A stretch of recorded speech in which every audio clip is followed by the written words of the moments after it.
여러분 안녕하십니까? 세계 곳곳에서 발생한 개벽 소식을 전해드리는 뉴스 더 개벽 시작합니다. 실리콘밸리 펠로알토의 고급 주택가 지역은 최근 메타 CEO 마크 저커버그의 주택 문제로 논란이 이어지고 있습니다. 저커버그는 지난 14년간 인근 주택 11채를 1억 1천만 달러, 약 1,500억 원에 사들이며 이 지역을 자신만의 왕국으로 변신시키기 시작했습니다. 일부는 게스트하우스와 정원, 수영장이 있는 대저택으로 개조했고 안에 프리실라체 내 동상을 세우는가 하면 지하 벙커 공사까지 진행했습니다. 그러나 장기간 이어진 공사와 경호 인력의 감시, 잦은 파티로 인한 소음 문제는 이웃의 불만을 키웠습니다. 주민들은 불편을 호소했지만 저커버그 측은 와인이나 노이즈 캔슬링 헤드폰을 선물하는 방식으로 대응했습니다.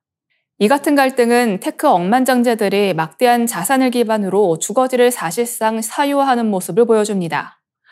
인공지능 분야에 돈이 몰리면서 테크 기업 CEO 재산이 급속도로 불어나고 있습니다.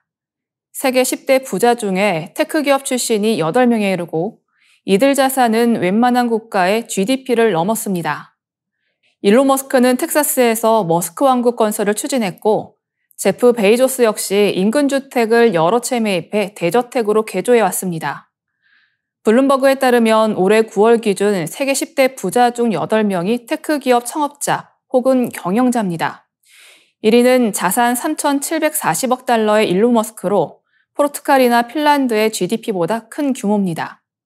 2위는 레리 앨리슨, 3위는 저커버그, 4위는 제프 베이조스로 모두 AI 붐과 테크 자본 집중의 최대 수혜자입니다. 데이터 리서치 기업 피치북 조사에 따르면 올 1분기 글로벌 벤처 캐피털 자금의 58%가 AI 머신러닝 분야로 향했습니다. 특히 미국에서는 무려 70%가 AI 스타트업에 집중된 것으로 나타났습니다. 일각에서는 테크 자본이 국가 경제를 뛰어넘을 만큼 비대해지면서 개인의 재산이 공동체와 충돌하는 현상이 심화될 것이라는 우려가 커지고 있습니다. 카리브의 작은 섬나라 앵귤라가 전 세계 AI 열풍 덕분에 예상치 못한 도메인 대박을 맞이했습니다. 영국 BBC는 9월 1일 앵귤라의 국가 코드 도메인인 .ai 주소 등록 수요가 폭증하면서 지난해 약 3,900만 달러, 하나로 약 544억 원의 수익을 거뒀다고 보도했습니다. 이는 국가 전체 세수의 약 23%에 해당하는 규모입니다. 1980년대 인터넷 도입기에 각국은 고유 도메인을 배정받았습니다. 한국은 .kr, 미국은 .us, 영국은 .uk를 갖게 되었고 당시 큰 의미가 없던 .ai는 인구 16,000명의 작은 섬 앵귤라에 돌아갔습니다. 하지만 AI 산업이 전 세계적으로 폭발적인 성장을 보이면서 이 주소가 황금알을 낳는 거위가 된 것입니다. 도메인 등록비는 보통 150에서 200달러 수준이며 2년마다 갱신료가 비슷하게 발생합니다. 그러나 인기가 높은 주소는 경매를 통해 수십만 달러에 거래되고 있습니다. 최근 클라우드.ai는 약 60만 달러, 로우.ai는 35만 달러에 팔렸고 미국 테크 기업가 다르메시샤는 U.ai를 약 70만 달러에 매입해 최고가 기록을 세웠습니다. 현재 전 세계에 등록된 .ai 주소는 85만 개를 넘어섰습니다. 2020년까지만 해도 5만 개에 불과했으나 불과 5년 만에 10배 이상 늘어난 것입니다. 지난해에만 2배 가까운 증가세를 보였습니다. 앵귤라 정부는 폭증하는 수요에 대응하기 위해 지난해 10월 미국 도메인 등록 전문 기업 아이덴티티 디지털과 계약을 맺고 관리 체계를 정비했습니다. 구조는 앵귤라 정부가 판매 수익 대부분을 가져가고 관리회사가 약 10%를 수수료로 가져가는 방식입니다. 국제통화기금은 최근 보고서에서 도메인 수익이 관광 의존도가 높은 앵귤라의 경제 다변화와 회복 탄력성을 높이는 핵심 역할을 하고 있다고 평가했습니다. 실제로 정부는 이 수익을 공항신설, 관광인프라 확충, 공공의료 개선 등 장기 발전 프로젝트에 투입할 계획입니다. 전문가들은 .ai 열풍이 당분간 이어질 것으로 전망하면서도 장기적으로는 여전히 전통적 .com 도메인의 가치가 우위를 유지할 것이라고 내다봤습니다. 결국 앵귤라의 도메인은 AI 시대의 뜻밖의 금맥으로 자리 잡으며 작은 섬나라 경제를 단숨에 바꿔놓고 있습니다. 미국과 중국이 이제는 역사전쟁까지 치닫는 분위기입니다. 시진핑 중국 국가주석은 상하이 협력기구 정상회의와 전승절 80주년 열병식을 계기로 중국 공산당을 항일전쟁의 주역으로 내세우며 제2차 세계대전 서사를 사실상 재해석하고 있습니다.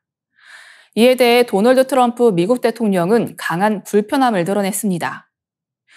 중국의 전승절 열병식이 열린 3일 오전, 트럼프 대통령은 자신의 소셜미디어에 글을 올려 시 주석의 역사인식을 정면으로 비판했습니다. 그는 중국이 자유를 얻는 과정에서 미국이 흘린 피와 막대한 지원이 있었다며 이에 대해 시 주석이 응답해야 한다고 목소리를 높였습니다. 특히 트럼프 대통령은 제2차 세계대전 당시 미국이 파견한 플라잉 타이거, 즉 비호대를 염두에 둔 발언을 했습니다. 플라잉 타이거는 미국이 정식 참전하기 전 의용군 형태로 항일전에서 중국 국민당군을 지원했던 부대입니다. 트럼프 대통령은 많은 미국인이 그 과정에서 목숨을 잃었고 이들의 용기와 희생은 정당한 예우를 받아야 한다고 강조했습니다. 중국의 역사 재해석 움직임도 눈여겨볼 대목입니다. 중국 당국은 항일전쟁의 조역을 국민당군이 아닌 공산당군으로 규정하려 하고 있습니다. 지금까지는 장제스가 이끄는 국민당군이 중일전쟁의 주력이라는 평가가 일반적이었지만 중국은 이를 뒤집어 공산당군의 역할을 강조하는 겁니다. 또 항일전쟁 기간도 기존의 8년 전쟁에서 14년 전쟁으로 확대했습니다.